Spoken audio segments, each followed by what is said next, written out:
Let's make flying geese 3 different ways using the corner square method.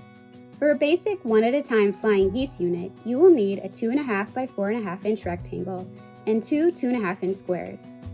Mark on the diagonal with a straight edge and fabric marking pen from corner to corner. Place one 2.5 inch square on one end of your rectangle and sew on the line you drew.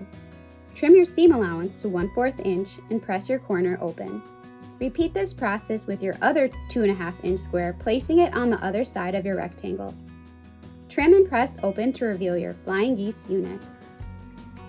For a horizontal striped corner square, you will need a 2.5 by 4.5 inch rectangle and 2 1.5 inch strips of 2 different fabrics. Sew them together in sub-cut 2.5 inch squares to use as your corner squares. To make them go horizontally, place your strips vertically and draw your sewing lines corner to corner, and sew and trim to each side to reveal your unit. For a vertical striped square, you will need a 3.5 by 6.5 inch rectangle and 2 strips that will equal a 3.5 inch square. My pieces are 2 1/4 by 3.5 inches and 1 3/4 and 3.5 inches. Place your squares with the stripes going horizontally. Repeat the same corner square flying geese method like we did with the other 2 flying geese units to reveal your vertical striped flying geese.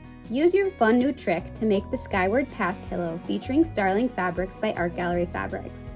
Full tutorial on the AGF blog.